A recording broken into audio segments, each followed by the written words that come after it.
and molecular structure. Today we will discuss about covalent bond. So covalent bond, as we already studied in the junior classes, covalent bond is just force of attraction which is formed by the shared pair of electron, that is when two combining atoms mutually share their valence electrons. लैंगमुयर ने बेटा ये concept किया था 1919 में, एक तरह से रीस्टडी की थी लुईस पोस्टुलेशंस की, और वहां से उन्होंने कुछ नई जनरलाइजेशंस प्रोवाइड करवाई थी लुईस ने, sorry लैंगमुयर। So Langmuir 1919 defined the Lewis postulations by abandoning the idea of stationary cubical arrangement of the octet and by introducing the term covalent bond.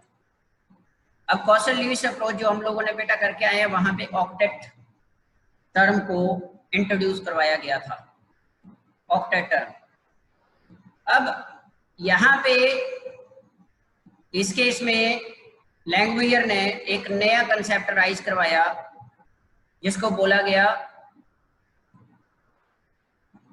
Covalent bond.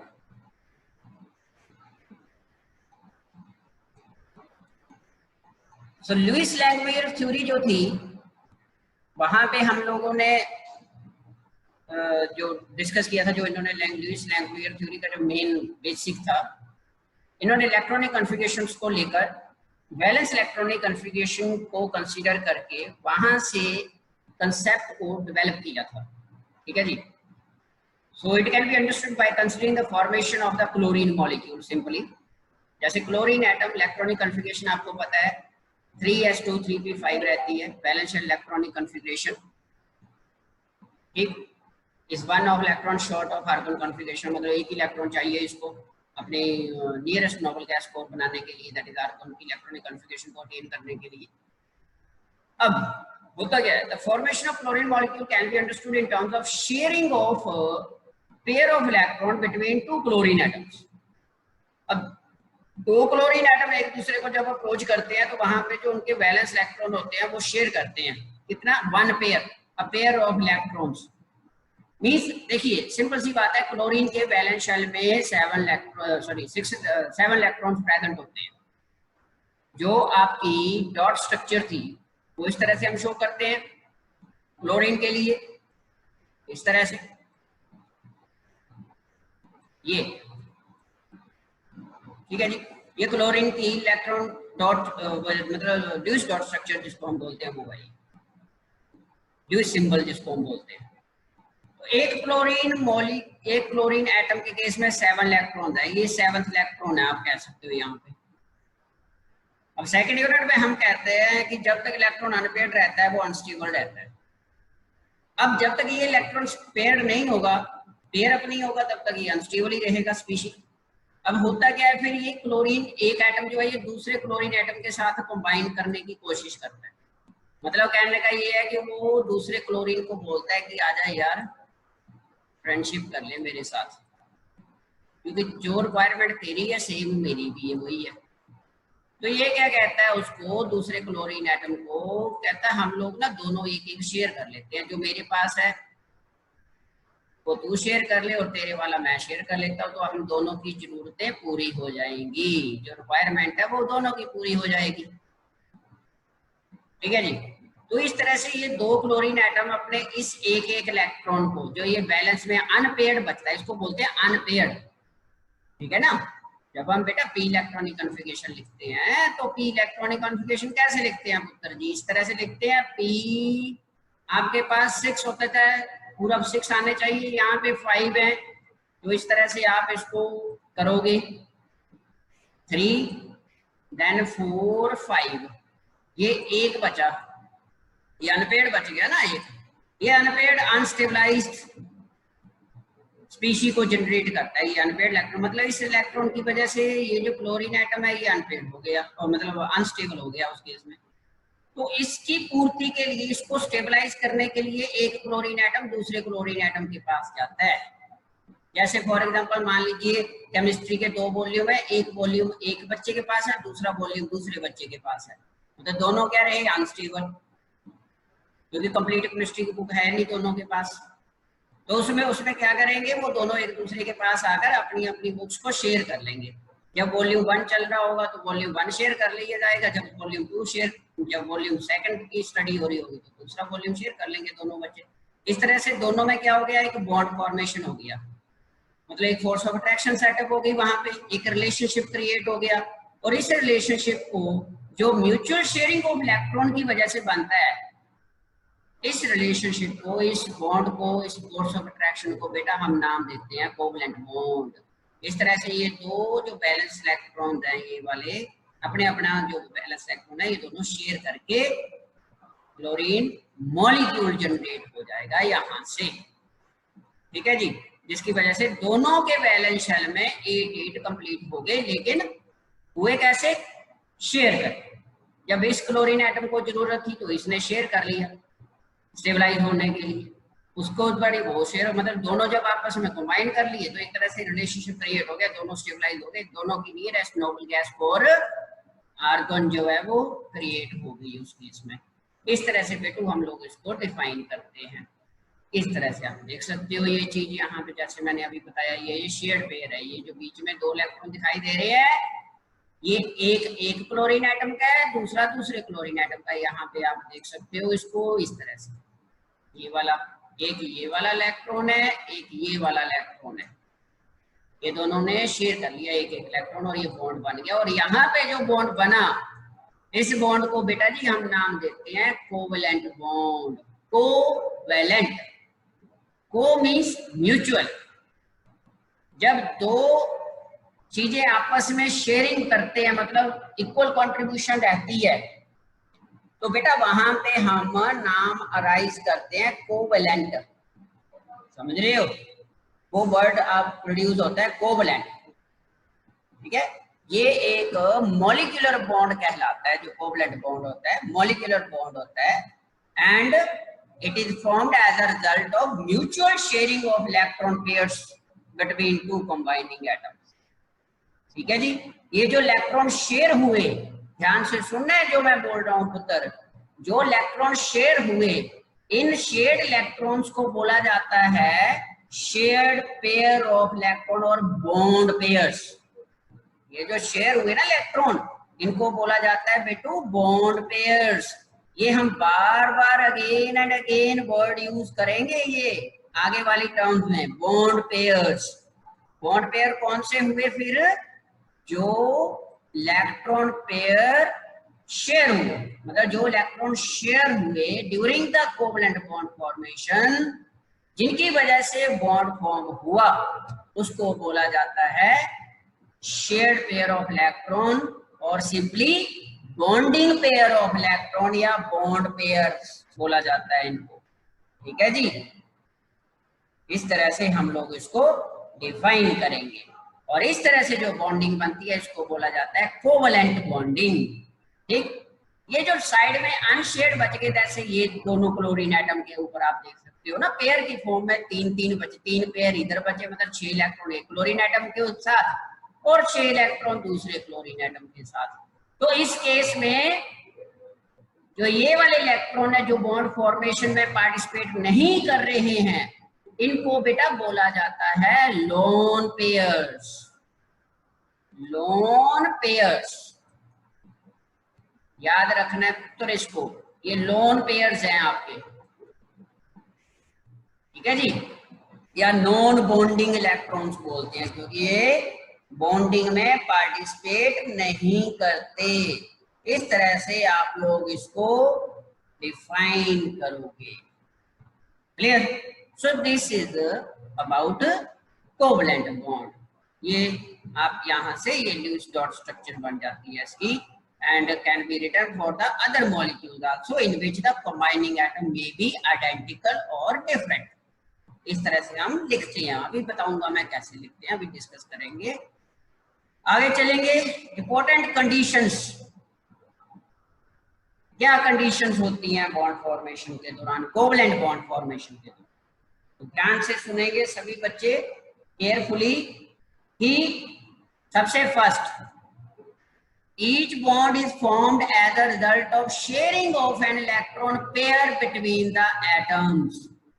याद रखना है, सिंगल इलेक्ट्रॉन बॉन्ड फॉर्म नहीं करता, pair of pair. Pair जानते हो, means minimum 2 electrons होने चाहिए between 2 atoms, ठीक है जी, बॉन्ड फॉर्म करने के लिए। अगर मान लीजिए एक एटम के पास एक्स्ट्रा इलेक्ट्रॉन है लेकिन दूसरा एटम जैसे मान लीजिए नोबल गैस है, ठीक है, तो उस केस में नोबल गैस के पास तो उसका पूरा कंप्लीट है, उसमें तो अनपेड इलेक्ट्रॉन है ही नहीं है कोई भी, ठीक है। तो इस वजह से नोबल गैस किसी के साथ कंबाइन भी नहीं करती, जरूरत ही नहीं है उसको।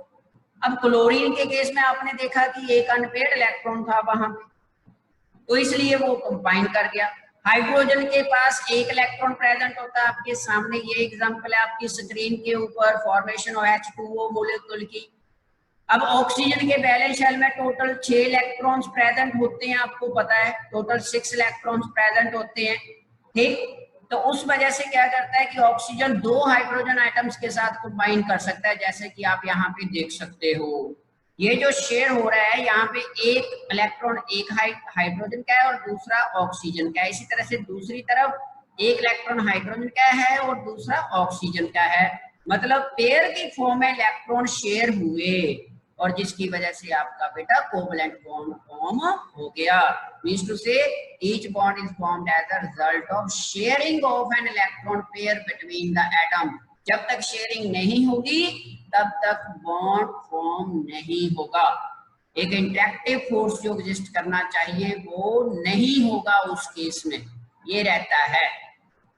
Secondly, each combining atom contribute at least 1 electron, जैसा कि मैंने आपको बताया ये कि कम से कम एक इलेक्ट्रॉन जो है वो कंबाइनिंग एटम को कंट्रीब्यूट करना ही पड़ेगा, तभी जो है वो बॉन्ड फॉर्म करेगा, otherwise bond formation takes place नहीं होगी उस केस में, ठीक है जी। कोवलेंट बॉन्ड की बात हो रही है, कोवलेंट बॉन्ड याद रखना, हम कोवलेंट बॉन्ड की बात करते हैं अभी फिलहाल।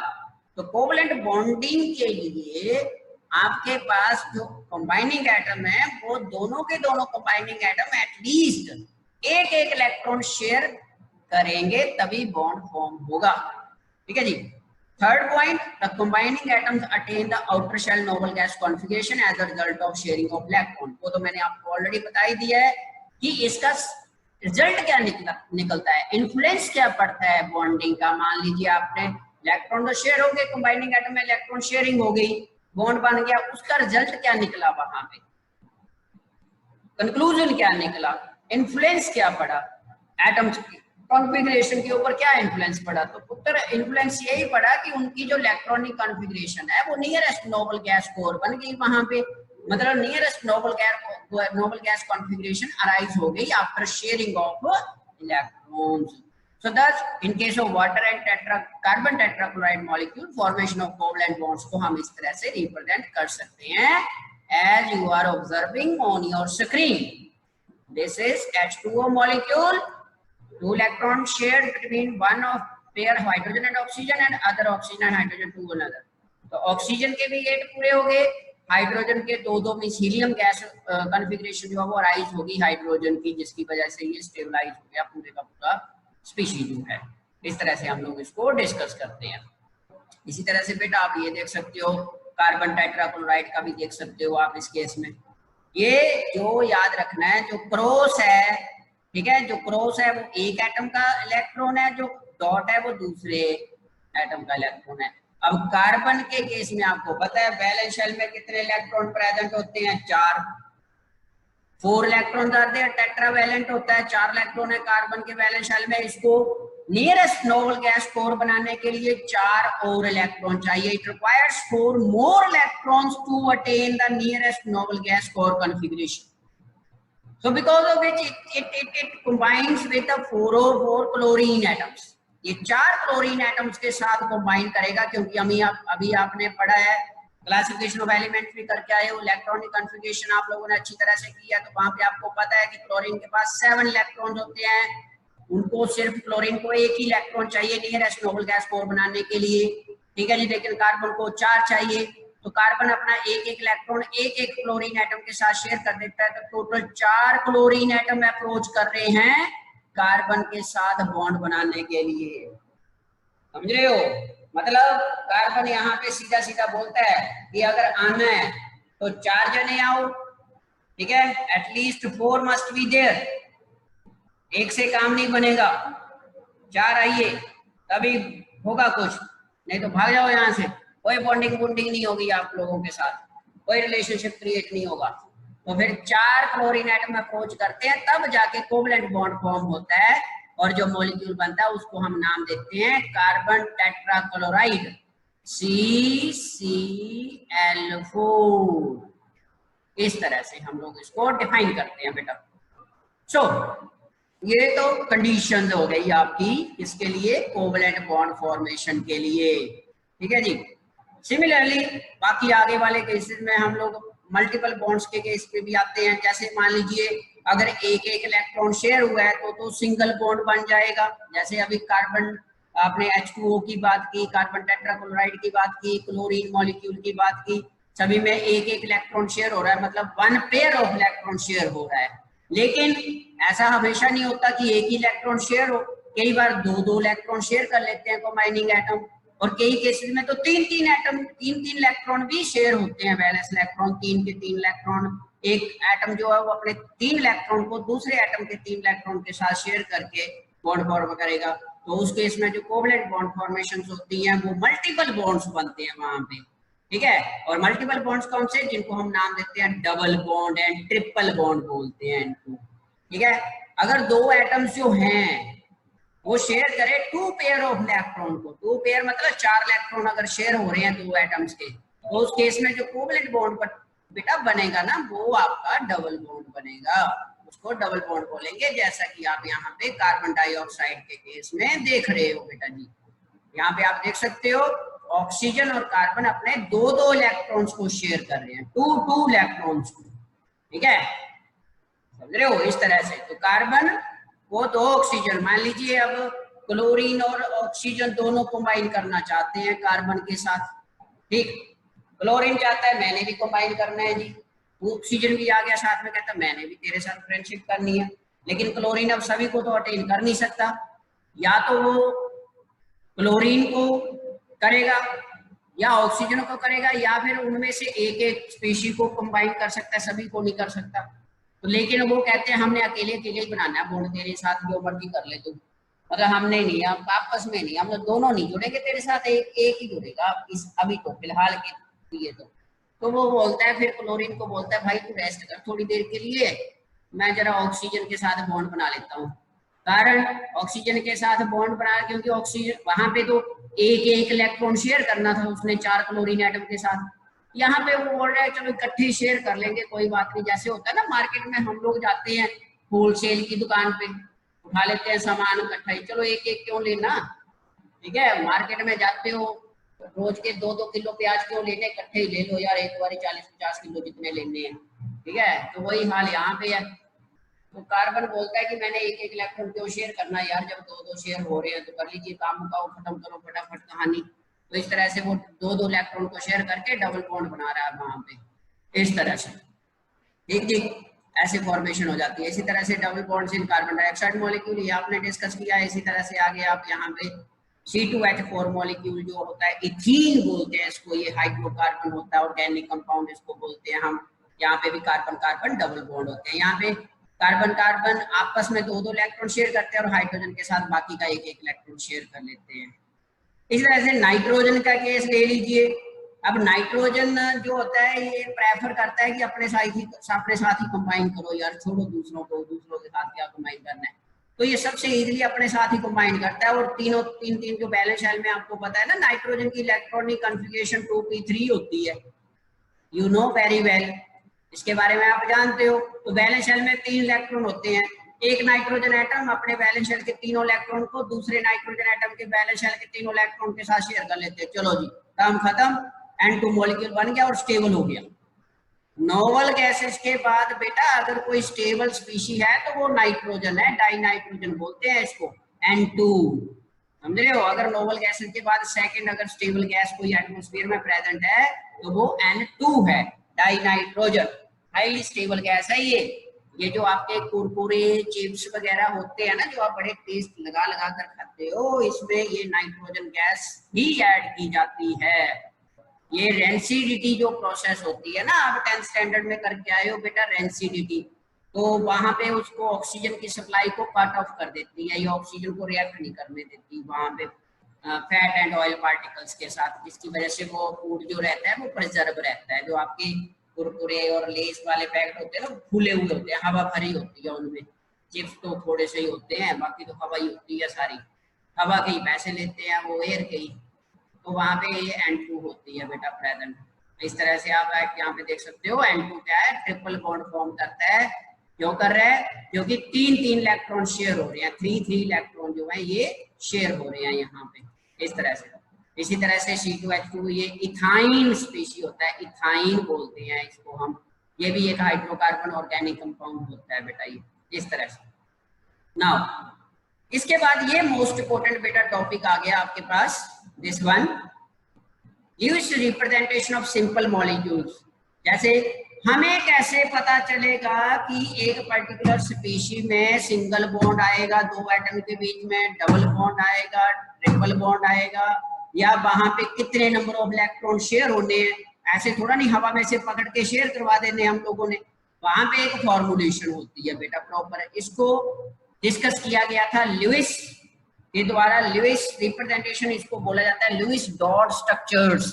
एक तो थे ना लुईस सिंबल्स, अब है लुईस डॉट स्ट्रक्चर्स है। अब ये लुईस डॉट स्ट्रक्चर में पुत्र हम लोग क्या करते हैं, जो आपने अभी देखा ना ये वाले जैसे ये मॉलिक्यूल बन रहे हैं यहाँ पे, हम यहाँ पे फॉर्मुलेशन के थ्रू ये पता करते हैं, मैथमेटिकल फॉर्मुलेशन के थ्रू, कि एक पर्टिकुलर स्पीशी जब दूसरे पर्टिकुलर स्पीशी के साथ, मतलब एक पर्टिकुलर एटम जब दूसरे पर्टिकुलर एटम के साथ कंबाइन करता है, तो वो उस दौरान कितने नंबर ऑफ इलेक्ट्रॉन को शेयर करेगा, कितने नंबर ऑफ इलेक्ट्रॉन अनशेयर्ड रहेंगे, कहने का मतलब कितने डबल बॉन्ड बनेंगे और कितने सिंगल बॉन्ड बनेंगे वहां पे, और कितने इलेक्ट्रॉन जो है वो एज इट इज प्रेजेंट रहेंगे, जो बैलेंस इलेक्ट्रॉन जो शेयर ही नहीं हुए, जिन्होंने बॉन्ड ही नहीं बनाया, जैसे आप यहाँ पे देख सकते हो, ये ऑक्सीजन के केस में ये देख रहे हो ना, ये वाले इलेक्ट्रॉन ने बॉन्ड ही नहीं फॉर्म किया, ये तो साइड पे पड़े रहे, तो ये हमें कैसे पता चलता है? तो उसके लिए हम लोग क्या करते हैं, लुईस डॉट स्ट्रक्चर्स की हेल्प लेते हैं। लुईस डॉट स्ट्रक्चर के वेबसाइट को हमें एग्जैक्ट पता चल जाता है फॉर्मुलेशन के थ्रू कि कितने लोन पेयर और कितने बॉन्ड पेयर प्रेजेंट होते हैं। लेकिन याद रखना है, जो लुईस डॉट स्ट्रक्चर है ये सिर्फ और सिर्फ हम लोग वहीं पे बना सकते हैं जहां पे ऑक्टेट रूल फॉलो होता है, मतलब जहां पे 8 इलेक्ट्रॉन कंसेप्ट, जो 8 इलेक्ट्रॉन वाला कंसेप्ट है वो फॉलो होता है। अगर 8 से ज्यादा इलेक्ट्रॉन वाला कंसेप्ट फॉलो हो रहा है वहां पे, तो उस केस में ये लुईस डॉट स्ट्रक्चर ड्रॉ नहीं की जा सकती, वो इसकी लिमिटेशन है। ठीक है जी, कुछ कंपाउंड ऐसे होते हैं जहाँ पे जो सेंट्रल एटम रहता है, मींस कुछ एटम ऐसे होते हैं जो जिनके बैलेंस इलेक्ट्रॉन में 8 से ज्यादा इलेक्ट्रॉन हो गए, लेकिन मॉलिक्यूल वो भी एग्जिस्ट करता है, तो उस केस में फिर ये इसकी लिमिटेशन थी, ये बाद में डिस्कस की गई थी। जल्दी जल्दी करेंगे क्योंकि टाइम 9 मिनट्स आर लेफ्ट।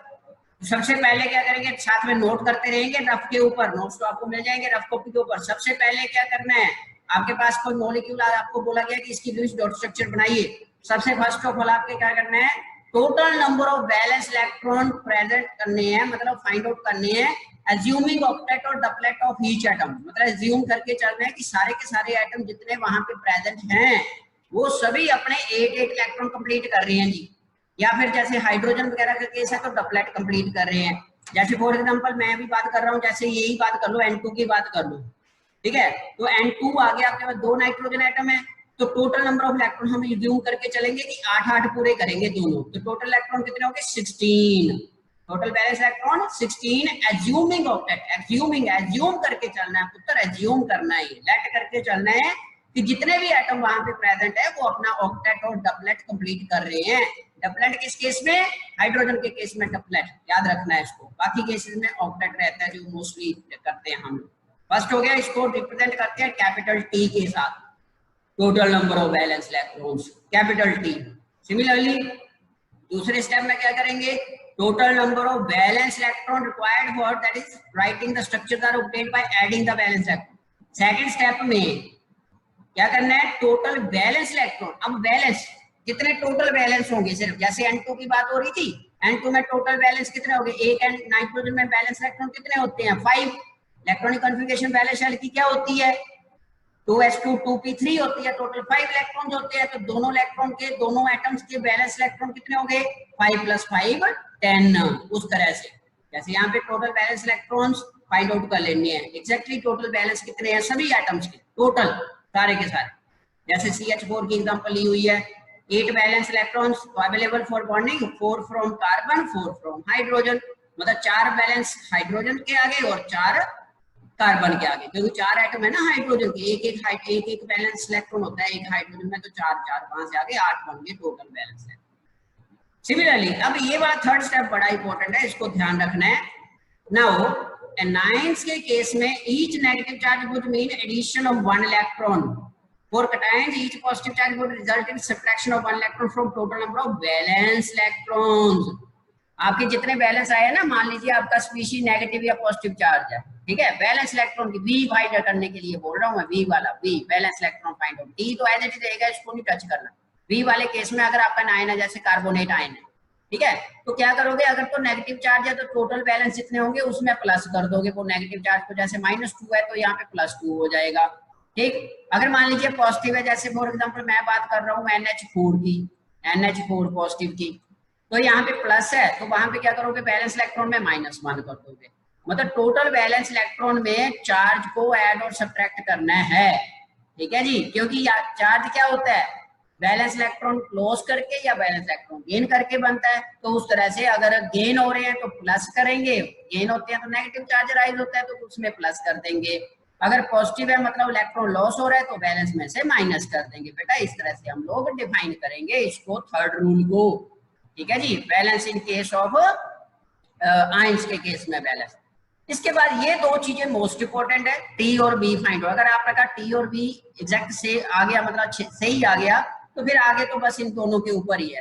अब आपने क्या करना है, शेड इलेक्ट्रॉन पता करने हैं, शेड इलेक्ट्रॉन कितने हैं, that is shared pairs find out करने हैं ऐसे। तो वो क्या करोगे, टोटल जितने आपने एज्यूम किए थे ऑक्टेट और डबलेट मानकर जितने टोटल इलेक्ट्रॉन आए थे, उसमें से बेटा आप माइनस बैलेंस इलेक्ट्रॉन कर दोगे, जितने आपके टोटल बैलेंस इलेक्ट्रॉन थे, S is equal to T minus V कर दोगे, आपके पास शेयर्ड इलेक्ट्रॉन आ जाएंगे वहां पे। जनरल अब इसे ऐसा आ गया, ठीक है। एस के बाद आपके पास unshared electrons, unshared means to say जो नहीं यूज नहीं हो रहे, जो बॉन्डिंग में, इनको एल या यू से रिप्रेजेंट करते हैं। तो यहाँ पे आपके पास जितने बैलेंस इलेक्ट्रॉन थे टोटल, ये वाले सेकंड स्टेप में जो बैलेंस इलेक्ट्रॉन फाइंड किए वो, माइनस ये जो आपके पास शेड पेयर इलेक्ट्रॉन, जो शेड आए, total number of shared electron, उनको माइनस कर दोगे, वो आपके पास अनशेड इलेक्ट्रॉन आ जाएंगे। अब क्वेश्चन ये राइज होता है कि लिखेंगे कैसे, रिप्रेजेंटेशन कैसे करेंगे, आपके पास आ गया अनशेड भी आगे, शेड भी आगे, दोनों आगे, अब लिखेंगे कैसे। अब आपने ध्यान देना है कि जो आपको मॉलिक्यूल दिया हुआ है उसमें सेंट्रल एटम सबसे पहले ढूंढना होता है, तो सेंट्रल एटम के लिए ये वाला रूल याद रखना है कि जनरली मोस्ट ऑफ केसेस में लीस्ट इलेक्ट्रोनेगेटिव एटम जो होगा आपके मॉलिक्यूल में, जो आपको मॉलिक्यूल गिवन है उसमें जो लीस्ट इलेक्ट्रोनेगेटिव एटम होगा वो एज अ सेंट्रल एटम आएगा, वो सेंटर में रखोगे, बाकी एटम उसके इर्द गिर्द रख दोगे, ठीक है जी। जैसे CO3 की बात हो रही थी अभी, CO3 या जैसे ये वाला स्पीशीज अभी CO3 2 नेगेटिव है, तो आप क्या करोगे, कार्बन को सेंटर में रख के ऑक्सीजन तीनों तरफ लगा दोगे, एक साइड वैकेंट रह जाएगी। जैसे ये नाइट्रेट आयन की है, ठीक है, NO2 नेगेटिव, नाइट्राइट आयन की NO2 नेगेटिव की स्ट्रक्चर है, तो पहले total number of electron find out कर लिए, फिर total valence electron find out कर लिए, फिर total shared electron find out कर लिए। अब बनानी है आपके पास अनशेड आगे, फिर स्ट्रक्चर। अब नाइट्रोजन और ऑक्सीजन में लीस्ट इलेक्ट्रोनेगेटिव बेटा कौन होता है, नाइट्रोजन, तो नाइट्रोजन को रख लिया सेंटर में। उसके बाद सबसे पहला रूल क्या है कि सभी को आपने शेड को अरेंज करना है। शेड कैसे अरेंज करने हैं, सबसे पहले एक एक पेयर लगाना है बीच में, सेंटर में, एक पेयर यहाँ पे लगा दिया, एक पेयर यहाँ पे लगा दिया, एक पेयर यहाँ पे, एक एक लगा दिया पेयर पहले, ठीक है। उसके बाद फिर अगर और शेड बच जाते हैं, ठीक है, शेड बच जाते हैं मतलब पूरे नहीं होते, आप मान लीजिए जैसे यहाँ पे 2 4 6 पेड़ लगा दिए, अभी 2 बचे हैं, क्योंकि शेड कितने थे, 8 थे आपके पास शेड यहाँ पे, ठीक है, शेड इलेक्ट्रॉन से 8 बन रहे हैं टोटल, तो लेकिन 1 2 बच गए, तो फिर किसी भी पेयर में 2 एक और लगा दोगे, वहां पे पेयर लगा दोगे, 2 पेयर बन जाएंगे वहां, तो इस तरह से ये स्ट्रक्चर बन जाएगी आपकी टोटल।